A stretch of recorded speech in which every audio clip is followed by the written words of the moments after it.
Hello everyone. So today we are going to study chapter 3 Deep Water of class 12th English Flamingo. तो इस पूरे chapter को हम line by line Hindi में समझेंगे और साथ ही जितने भी हार्ड वर्ड्स हैं जिनका मतलब आपको नहीं पता है मैं आपको बताते चलूंगी। आप उनके मीनिंग्स भी अपनी बुक में पेंसिल से नोट डाउन करते रहिएगा। द लास्ट लेसन और लॉस्ट स्प्रिंग की लिंक मैंने आपको डिस्क्रिप्शन बॉक्स में दे दी है, आप वो वीडियोज भी देख सकते हैं। तो चलिए वीडियो को अब स्टार्ट करते हैं।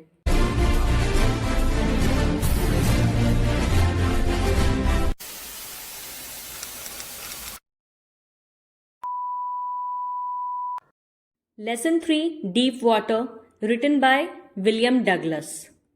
यहाँ पे विलियम डगलस की पर्सनल लाइफ के बारे में कुछ चीजें दी गई हैं, आप चाहें तो इसे पढ़ सकते हैं।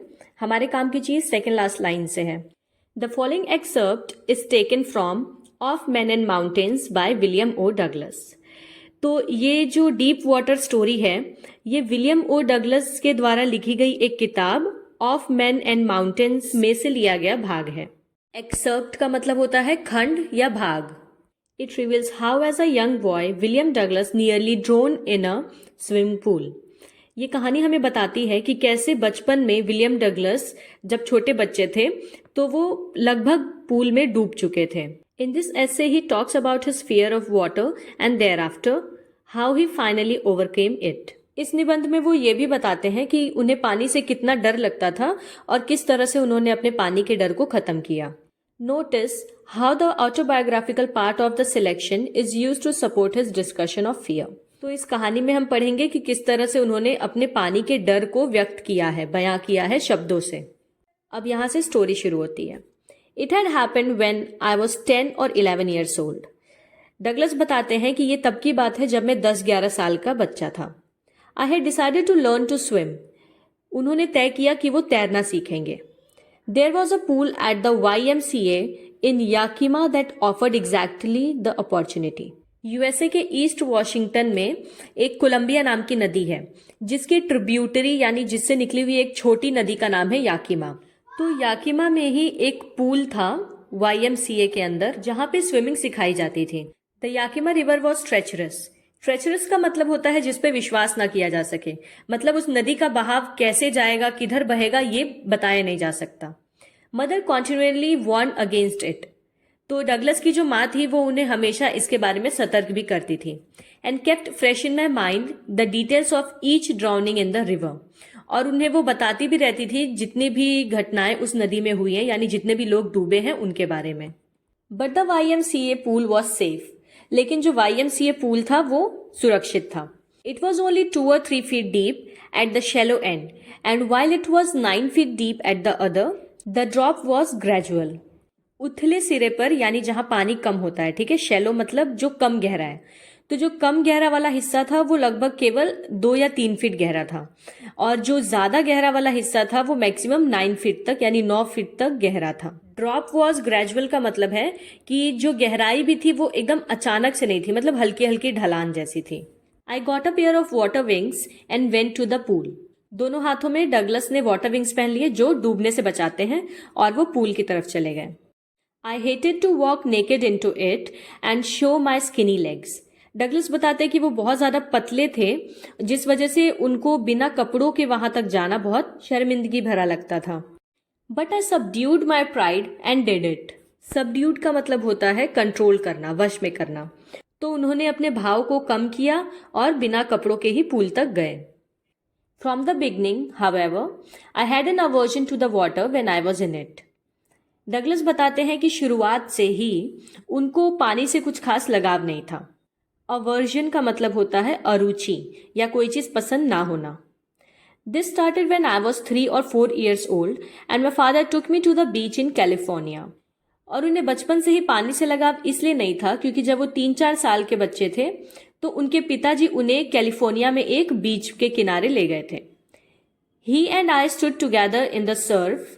I hung on to him, yet the waves knocked me down and swept over me. Surf का मतलब होता है पानी का बहाव या पानी की लहर।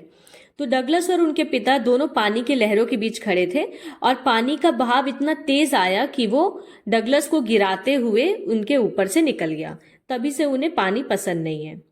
I was buried in water, my breath was gone, I was frightened, Father laughed, but there was terror in my heart at the overpowering force of the waves.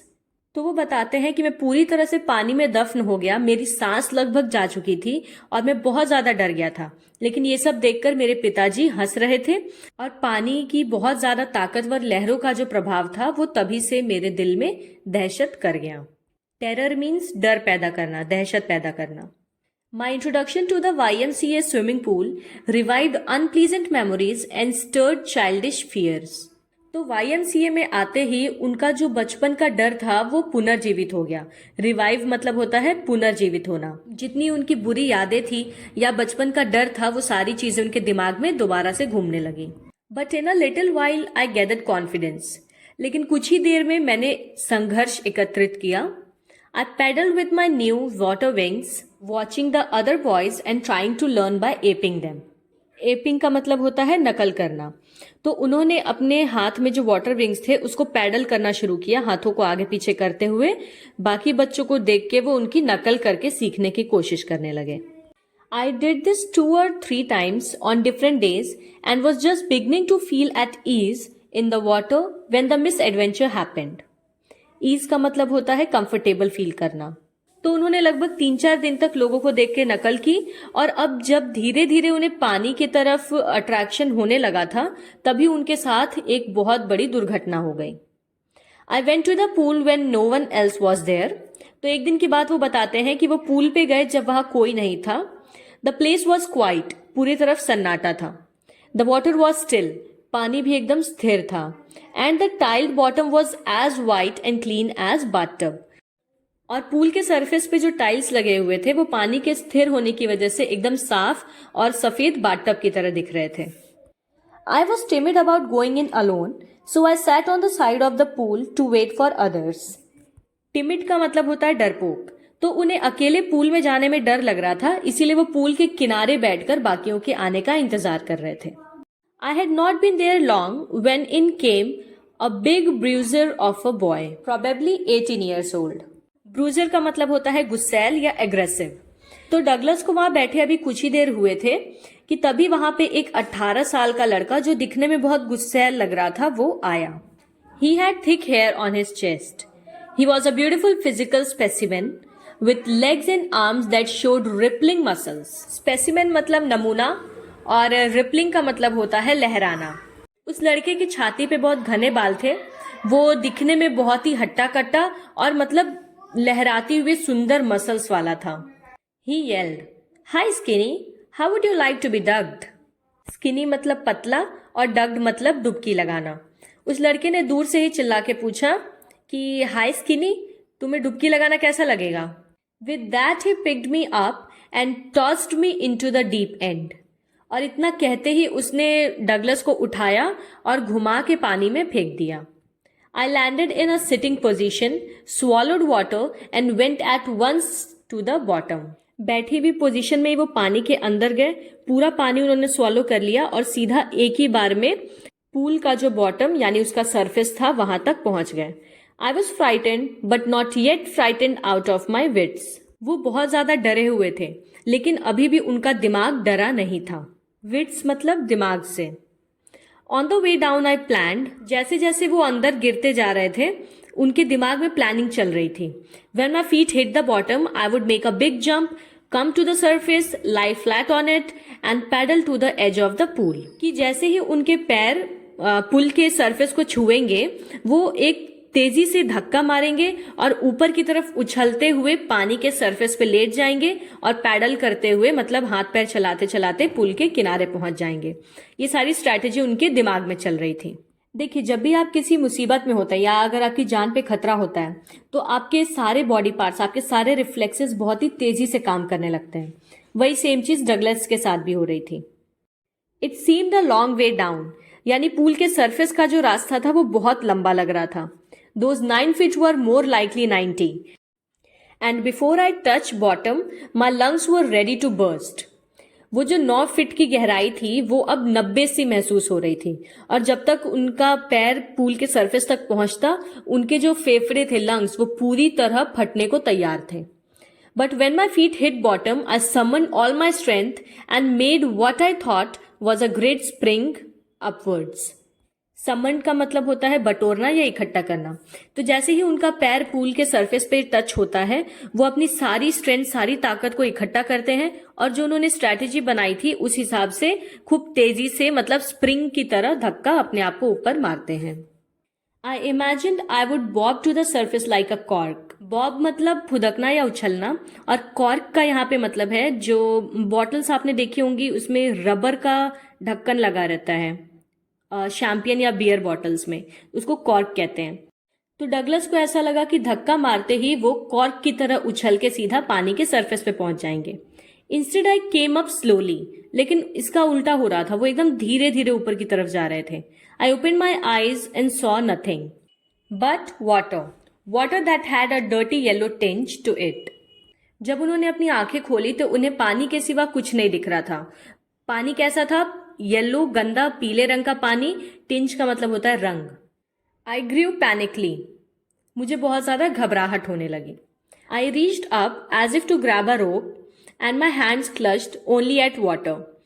मैं ऊपर की तरफ जाने लगा किसी रस्सी को पकड़ने के लिए, लेकिन मेरे हाथ में केवल पानी आ रहा था। क्लच्ड मतलब पकड़ में आना। आई वॉज सफोकेटिंग, मेरा दम घुट रहा था। I try to yell but no sound came out.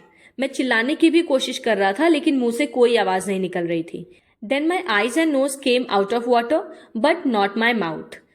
मेरी आंखें और नाक तो बाहर आ गए थे पानी से, लेकिन मेरा मुंह नहीं। I flailed at the surface of the water, swallowed and choked. Flailed का मतलब होता है टू मूव विदाउट कंट्रोल, यानी बिना कंट्रोल के हाथ पैर मारना या छटपटाना। तो पानी की सतह पर मैं तेजी से अपने हाथ पैर मार रहा था। कुछ पानी मैंने निगल भी लिया और मेरा गला चोक्ड हो रहा था। चोक मतलब दबा देना या बंद हो जाना। I try to bring my legs up but they hung as dead weights, paralysed and rigid. मैं कोशिश कर रहा था अपने पैरों को पानी के ऊपर लाने की, लेकिन मेरे पैर एकदम मुर्दा बेजान से पानी की सतह के नीचे लटके हुए थे। A great force was pulling me under, एक बहुत ही तेज शक्ति मुझे अंदर की तरफ खींच रही थी। I screamed but only the water heard me. मैंने चिल्लाने की कोशिश की लेकिन दूर दूर तक सिर्फ मुझे पानी ही सुन सकता था। I had started on the long journey back to the bottom of the pool, और फिर से वो जो लंबा सफर था, जो 9 फीट की गहराई 90 फीट की महसूस हो रही थी, वो सफर मुझे दोबारा शुरू करना पड़ा। I struck at the water as I went down, expending my strength as one in a nightmare fights and irresistible force. जैसे ही मैं नीचे गया, मैंने अपनी पूरी ताकत लगाकर पानी पर प्रहार किया। इररेजिस्टिबल फोर्स मतलब ऐसी ताकत जिसे रोका ना जा सके। नाइटमेयर का मतलब होता है खराब सपना। तो जब खराब सपना देखते समय आप अचानक से हाथ पैर चलाने लगते हैं, उसी तरह से डगलस ने भी खूब तेजी से अपने हाथ पैर चलाने शुरू किए। I had lost all my breath, my lungs ached, my head throbbed. मेरी पूरी सांस खत्म हो चुकी थी, मेरे फेफड़े दर्द कर रहे थे और मेरा सिर धक धक कर रहा था। थ्रोब्ड मतलब होता है जो ब्रेन में धक धक वाला इफेक्ट आता है ना, वो। I was getting dizzy but I remembered the strategy. Dizzy means बेहोशी छाना। मुझे बेहोशी छा रही थी लेकिन मुझे स्ट्रैटेजी अपनी याद थी। I would spring from the bottom of the pool and come like a cork to the surface, यानी मैं नीचे जाऊंगा, पूल पे तेजी से धक्का मारूंगा और एक कॉर्क की तरफ फुदकते हुए पानी के सतह पे आ जाऊंगा। I would lie flat on the water, strike out with my arms and thrash with my legs. Then I would get to the edge of the pool and be safe. सतह पे आने के बाद एकदम फ्लैट उस पर late जाऊंगा, अपने हाथों से धक्का देते हुए और पैरों से धक्का देते हुए पूल के किनारे तक पहुंचूंगा और बच जाऊंगा।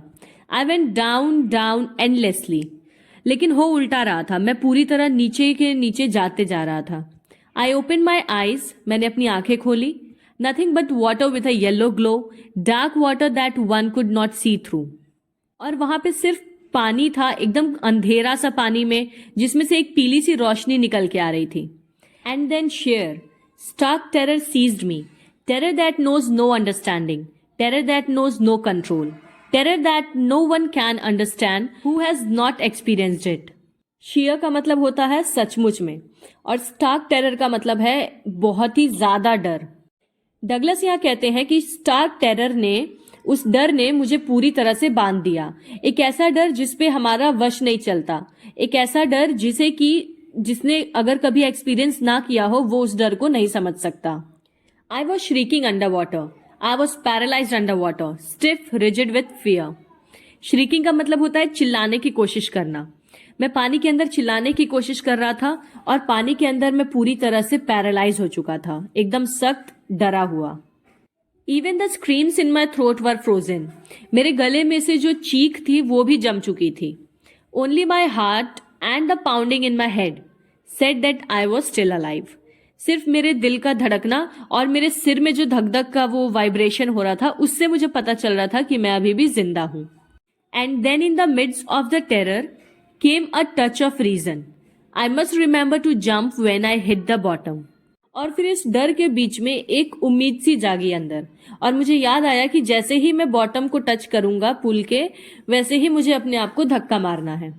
Eight last I felt the tiles under me, my toes reached out as if to grab them. I jumped with everything I had. अंत में मैंने टाइल्स फील किए, मेरे अंगूठे टाइल्स को पकड़ना चाह रहे थे। जैसे ही वो हल्का सा छुए मैंने खुद को ऊपर की तरफ धक्का दिया। But the jump made no difference, the water was still around me. लेकिन उस जंप से भी कुछ भी नहीं हुआ, अभी भी पानी मेरे आसपास था। I looked for ropes, ladders, water wings. मैं हर तरफ रस्सी, सीढ़ी या वाटर विंग्स को ढूंढ रहा था। नथिंग बट वाटर, लेकिन मुझे मिला क्या, सिर्फ पानी। A mass of yellow water held me. पूरी तरफ एक पीले रंग के पानी ने मुझे घेर लिया था। Stark terror took an even deeper hold on me like a great charge of electricity. एक तेज बिजली के झटके की तरह ये स्टार्क टेरर, ये भयानक डर मेरे ऊपर और हावी होते जा रहा था। आई शुक एंड ट्रेम्बल्ड विथ फ्राइट। मैं डर से तेज तेज कांपने लगा। माई आर्म्स वुडेंट मूव, लेकिन मेरे हाथ अब हिल नहीं पा रहे थे। माई लेग्स वुडेंट मूव, ना ही मेरे पैर हिल पा रहे थे। I try to call for help, to call for mother, nothing happened. मैं मदद के लिए बुलाना चाह रहा था, मैं अपनी माँ को बुलाना चाह रहा था, लेकिन कुछ नहीं हो पा रहा था मुझसे। And then strangely there was light. और अचानक से वहां पे रोशनी थी। I was coming out of the awful yellow water. मैं उस पीले गंदे पानी से बाहर आ रहा था। At least my eyes were, my nose was almost out too. मेरी आंखें पानी से बाहर आ चुकी थी और मेरी नाक भी। Then I started down a third time. फिर मैंने एक तीसरी कोशिश की। I sucked for air and got water. मैं अंदर सांस भरने की कोशिश कर रहा था, लेकिन सिर्फ पानी ही जा रहा था। The yellowish light was going out, और अब वो पीली रोशनी भी धीरे धीरे धुंधली हो रही थी। Then all effort ceased. Cease मतलब खत्म हो जाना, तो सारी मेहनत खत्म हो गई। आई रिलैक्स्ड, और अब मैं एकदम रिलैक्स हो गया। Even my legs felt limp. मेरे पैर भी एकदम कोमल और बेजान से महसूस हो रहे थे। And a blackness swept over my brain, और मेरे पूरे दिमाग में एक काला सा अंधेरा छा गया। It wiped out fear, it wiped out terror. मेरे अंदर से पूरी तरह से डर, पूरी तरह से वो टेरर खत्म हो चुका था। There was no more panic. अब मैं नहीं छटपटा रहा था। It was quiet and peaceful. अब हर तरफ शांति और बहुत ही सुकून था। Nothing to be afraid of. कुछ भी डरने वाली बात नहीं थी। दिस इज नाइस, ये बहुत अच्छा था। To be drowsy, to go to sleep, no need to jump, too tired to jump. It's nice to be carried gently, to float along in space. Tender arms around me, tender arms like mothers. Now I must go to sleep. Drowsy का मतलब होता है सुस्त या नींद आना, और tender का मतलब होता है बहुत ही कोमल। तो ये अब ऐसा स्टेज था जहां पे डगलस पूरी तरह हार मान चुके थे, और अब उन्हें लग रहा था कि अब उन्हें मौत की गोद में सो जाना चाहिए। उन्हें बहुत सुकून सा मिल रहा था। अब वो छटपटा नहीं रहे थे, और उन्होंने अपने शरीर को पूरी तरह से छोड़ दिया था। ऐसा लग रहा था कि वो अपनी माँ की गोद में हो। अब वो इतना थक चुके थे कि अब उन्होंने सोचा कि अब मुझे सो जाना चाहिए। I cross to oblivion and the curtain of life fell. Oblivion का मतलब होता है भूलना या विस्मरण होना किसी चीज का। तो अब वो स्मृति उनकी धीरे धीरे जा रही थी, और ऐसा लग रहा था कि उनकी जिंदगी का पर्दा अब गिर चुका है। The next I remember was lying on my stomach beside the pool, vomiting. The chap that through me in was saying, but I was only fooling. Someone said, the kid nearly died. Be all right now. Let's carry him to the locker room. अगली चीज मुझे ये याद पड़ती है कि मैं pool के किनारे अपने पेट के बल लेटा हुआ था और उल्टियां कर रहा था. चैप का मतलब होता है लड़का. जिस लड़के ने मुझे पानी में फेंका था वो कह रहा था कि मैं तो बस मजाक कर रहा था। तो किसी ने कहा कि ये बच्चा लगभग मरने ही वाला था, आगे से ये मत करना, अब चलो इसे लॉकर रूम में ले चलते हैं। तो ये सारी बातें डगलस को सुनाई दे रही थी। अभी उसे होश नहीं था कि क्या हो रहा है। Several hours later I walked home. कई घंटों बाद मैं घर गया। I was weak and trembling. मैं बहुत कमजोर और कांप रहा था। आई शुक एंड क्राइड व्हेन आई ले ऑन माई बेड। जब मैं अपने बेड पे पड़ा तो मैं बहुत ज्यादा कांप रहा था और रो रहा था। I couldn't eat that night, और मैं उस रात खाना नहीं खा पाया। For days a haunting fear was in my heart. मेरे दिल में कई दिनों तक एक डर बैठा रह गया। The slightest exertion upset me, making me wobbly in the knees and sick to my stomach. Exertion का मतलब होता है तनाव। हल्का सा भी तनाव मुझे दुखी कर देता था। वॉबली का मतलब होता है लड़खड़ाहट, घुटनों में लड़खड़ाहट आ जाती थी और मेरे पेट में दर्द या बीमारी उत्पन्न हो जाती थी। I never went back to the pool, और उसके बाद मैं कभी दोबारा पूल में नहीं गया। आई फियर्ड वाटर, मुझे पानी से डर लगने लगा। I avoided it whenever I could, मैं हर जगह पानी को अवॉइड करता था जहां तक हो सकता था। A few years later when I came to know the waters of the Cascades, I wanted to go into them. Cascades का मतलब होता है झरना। जब कुछ सालों बाद मुझे झरने के पानी के बारे में पता चला तो मैं वहां जाना चाहता था। And whenever I did, और जब भी मैं गया, whether I was wading the Tieton और बम्पिंग रिवर और bathing in warm lake of the Goat Rocks, the terror that had seized me in the pool would come back. Wading का मतलब होता है भारी पैरों से पानी में चलने की कोशिश करना, और टेटन क्या है, वॉशिंगटन डीसी में एक नदी का नाम है। तो चाहे वो टेटन में चलने की कोशिश करें, नदी में छलांग मारने की कोशिश करें, या अगर गोट रॉक्स के गर्म पानी में नहाने की कोशिश करें। गोट रॉक्स एक जगह है जहां पे गर्म पानी की झील है। हर बार मेरा पानी का डर वापस आ जाता था। It would take possession of me completely, और मुझ पर पूरी तरह से वशीकरण कर लेता था या पूरी तरह से हावी हो जाता था। My legs would become paralysed, मेरे पैर एकदम पैरालाइज्ड हो जाते थे, स्थिर हो जाते थे। Icy horror would grab my heart, मुझे ठंडे पानी का डर पकड़ लेता था। आइसी हॉरर मतलब ठंडे पानी का डर, ग्रैब मीन्स पकड़ लेना। This handicap stayed with me as the years rolled by. यहाँ पे हैंडीकैप का मतलब है डर। तो जैसे साल बीतते गए ये डर हमेशा मेरे साथ बना रहा। In canoes of many lakes fishing for landlocked salmon, bass fishing in New Hampshire, trout fishing on the Deschutes and Metolius in Oregon, fishing for salmon on the Columbia, at Bumping Lake in the Cascades, wherever I went, the haunting fear of the water followed me. ये paragraph थोड़ा सा complicated है, तो सबसे पहले तो आप लोग प्रोनाउंसिएशंस पे ध्यान दीजिए, और अब मैं बताती हूँ कि जो भी शब्द आपके सर के ऊपर से गए हैं उनका मतलब क्या है। तो सामन जो है वो एक मछली का नाम है, एक तरह की फिश है। बैस और ट्राउट का मतलब होता है मछली पकड़ने का एक तरीका, जिसमें कांटा में चारा फंसा के मछली पकड़ी जाती है। न्यू हैम्पशायर जगह का नाम है, और डरशूट एक बड़ी नदी है जिसकी छोटी ट्रिब्यूटरी है मटोलियस, जो कि ऑर्गन नाम की जगह पे है। तो ऑर्गन और न्यू हैम्पशायर ये सारी जगह कहाँ पे है, यूएसए में है, और ये सारी नदियां डरशूट, मेटोलियस, ये सब यूएस में ही हैं। कोलंबिया भी एक जगह का नाम है। बम्पिंग एक झील है। कैस्केड्स का मतलब होता है झरने, और CANOE कनू का मतलब होता है एक तरह की नाव। It ruined my fishing trips, deprived me of the joy of canoeing, boating and swimming. तो ये जितनी सारी जगहों के नाम दिए गए हैं, इन जगहों पे चाहे फिशिंग करने जाना हो, चाहे बोटिंग करने जाना हो, या स्विमिंग के लिए जाना हो, हर जगह डगलस कहीं भी जाते थे, उनका पानी का डर उन्हें कभी नहीं छोड़ता था। ruined का मतलब बर्बाद कर देना, तो उस पानी के डर ने उनकी हर एक खुशी को बर्बाद कर दिया था। I used every way I knew to overcome this fear, but it held me firmly in its grip. Firmly का मतलब होता है मजबूती से, और grip का मतलब होता है पकड़। मैंने हर एक कोशिश की, हर रोज कोशिश की इस डर से उभरने की, लेकिन इस डर ने मुझे बहुत ही मजबूती से पकड़ रखा था। Finally, 1 October, I decided to get an instructor and learn to swim. अक्टूबर में एक दिन मैंने तय किया कि अब मैं एक इंस्ट्रक्टर की मदद से swimming सीखूंगा। I went to a pool and practiced 5 days a week, an hour each day. मैं पूल में गया और वहां मैंने 5 दिनों तक एक घंटा रोज प्रैक्टिस की। The instructor put a belt around me. A rope attached to the belt went through a pulley that ran on an overhead cable. He held on to the end of the rope and went back and forth across the pool, hour after hour, day after day, week after week. ये रस्सी जिस पे लटकी हुई है उस चीज को कहते हैं पुली।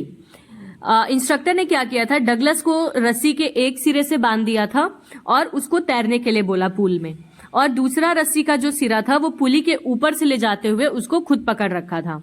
तो डगलस उस रस्सी के सहारे से ही पुल में आगे की तरफ तैरते थे, फिर पीछे की तरफ इंस्ट्रक्टर उन्हें खींच लेता था, फिर वो आगे तैरते थे, फिर वो पीछे खींच लेता था। बैक एंड फोर्थ मतलब आगे और पीछे जाना। ऐसे करते करते कई घंटे, कई महीने और कई हफ्ते बीत गए। On each trip across the pool a bit of the panic seized me. जितने बार भी मैं जाता था पूल में तैरने के लिए, हर बार वो डर मुझे कहीं ना कहीं रोक देता था। Each time the instructor relaxed his hold on the rope and I went under, some of the old terror return and my legs froze. जब भी इंस्ट्रक्टर अपनी रस्सी ढीली करता था और मैं पानी के अंदर तैरने के लिए जाता था, तो वो पुराना डर फिर से मेरे ऊपर आ जाता था और मेरे पैर रुक जाते थे। Next he held me at the side of the pool and had me kick with my legs. For weeks I did just that. Pulley वाली ट्रेनिंग खत्म होने के बाद नेक्स्ट स्टेप था कि इंस्ट्रक्टर ने पूल के किनारे वाले पानी में ही अपने पैरों को मारने के लिए कहा, और लगभग कई हफ्तों तक मैंने सिर्फ यही काम किया। At first my legs refuse to work, but they gradually relaxed and finally I could command them. शुरुआत में मेरे पैर एकदम काम करना बंद कर देते थे, लेकिन धीरे धीरे करते करते फाइनली मैंने अपने पैरों पे कंट्रोल पा लिया। Thus piece by piece he built a swimmer, और इसी तरह से टुकड़ा टुकड़ा करके उन्होंने एक स्विमर बना दिया। And when he had perfected each piece he put them together into an integrated whole.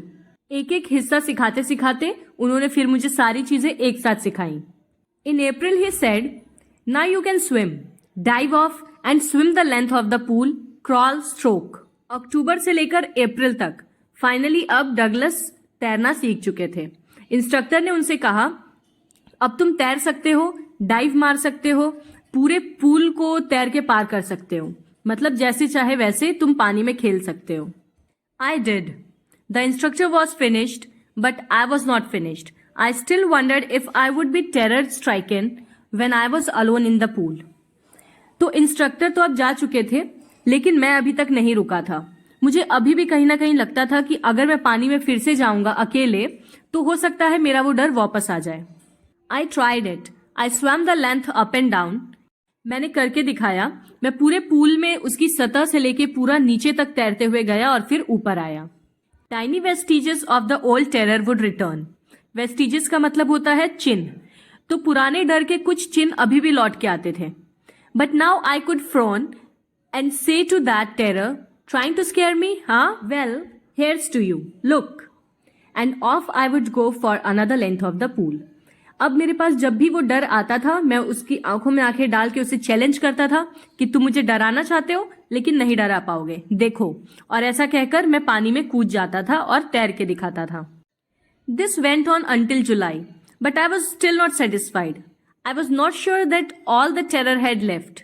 So I went to Lake Wentworth in New Hampshire, dived off a dock at Triggs Island, and swam 2 miles across the lake to Stamp Act Island. जुलाई तक मैं इसी तरह से अपने डर पे काबू पाता रहा, लेकिन मैं अभी भी इस बात से संतुष्ट नहीं था कि वो डर पूरी तरह से मेरे अंदर से जा चुका है। इसलिए मैं एक दिन लेक वेंटवर्थ पे गया, जो कि न्यू हैम्पशायर में है। वहां पे मैंने उस लेक में छलांग मारी। कहां से? ट्रिग्स आइलैंड से। और 2 मील तैरते हुए मैं स्टैम्प एक्ट आइलैंड तक पहुंचा। आई swum the crawl, breast stroke, side stroke and back stroke. तो ये ब्रेस्ट स्ट्रोक, साइड स्ट्रोक और बैक स्ट्रोक क्या है? ये तैरने के तरीकों के नाम है। तो मैं हर तरह से तैरा। Only once did the terror return. सिर्फ एक बार मेरा डर वापस आया था। When I was in the middle of the lake, जब मैं लेक के बीचों बीच था। I put my face under and saw nothing but bottomless water. मैंने अपना सिर पानी के अंदर डाला और मुझे हर तरफ अनंत पानी ही पानी दिख रहा था। The old sensation returned in miniature. जो पुराना डर था वो बिल्कुल थोड़ा सा वापस आया। I laughed and said, well, Mr. Terror, what do you think you can do to me? It fled and I swam on. जब वो डर वापस आया मैंने उससे कहा, मिस्टर टेरर आखिर तुम मेरा कर क्या सकते हो, और बस इतना कह के मैं तैरने लगा और वो डर भाग गया। Yet I had residual doubts. At my first opportunity, I hurried west, went up the Teton to Conrad Meadows, up the Conrad Creek Trail to Meadow Glacier, and camped in the high meadow by the side of Warm Lake. The next morning, I stripped, dived into the lake, and swam across to the other shore and back just as Doc Corcoran used to do. इसके बाद भी मेरे मन में कुछ संदेह बचे हुए थे, जिनको मिटाने के लिए मैं पश्चिम दिशा की ओर टीटॉन मिडोज में गया, उन जंगलों पे गया, वहां पे कैंपिंग की, कोनार्ड क्रीक ट्रेल से लेके मिडे ग्लेशियर तक, फिर वहां जाके कैंपिंग की, और अगले दिन सुबह होते ही जो गर्म पानी की झील थी उसमें मैंने छलांग भी लगाई और उस झील को तैर के पार किया और फिर वापस उसी किनारे तक आया, जैसा कि डॉग कर्परन किया करते थे। डॉग कर्परन एक स्विमर थे जिनकी डेथ हो चुकी है। I shouted with joy, and Gilbert Peak returned the echo. I had conquered my fear of water. Gilbert peak एक पहाड़ की चोटी का नाम है। उसी पहाड़ की चोटी पे खड़े होके मैं बहुत खुशी से चिल्लाया और मेरी गूंज जो है उस गिलबर्ट पीक से वापस आ रही थी। फाइनली मैंने अपने डर पे काबू पा लिया था। The experience had a deep meaning for me, as only those who have known stark terror and conquered it can appreciate. इस अनुभव का मेरे लिए बहुत ही बड़ा मतलब था, और जो लोग स्टार्क टेरर को जानते हैं, जिनको किसी एक चीज से डर लगता है और उन्होंने अगर उस डर पे जीत हासिल की है, तो वही लोग इस चीज को अप्रिशिएट कर सकते हैं। In death there is peace, जैसे कि मौत में एक सुकून होता है, there is terror only in the fear of death, लेकिन मरने से डर भी लगता है। As Roosevelt knew when he said, all we have to fear is fear itself. जैसा कि रोजेवेल्ट ने कहा था, अगर कोई चीज डरने के लिए है तो वो खुद डर है, यानी अगर हमें डरना ही है तो बस इस चीज से डरना चाहिए कि हमें किसी चीज का डर ना हो। Because I had experience both the sensation of dying and the terror that fear of it can produce, the will to live somehow grew in intensity. क्योंकि मैंने मौत को और मौत के डर को दोनों को बहुत करीब से एक्सपीरियंस किया है। मरने का जो डर होता है वो आपके अंदर जीने की एक उम्मीद भर देता है, एक नई ताकत ला देता है। At last I felt released, और फाइनली अब मुझे बहुत ही आज़ाद महसूस हो रहा था। Free to walk the trails and climb the peaks and to brush aside fear. और अब मैं फ्रीली कहीं भी जा सकता था, तैर सकता था, चढ़ सकता था, आज़ादी से जी सकता था। So that is it.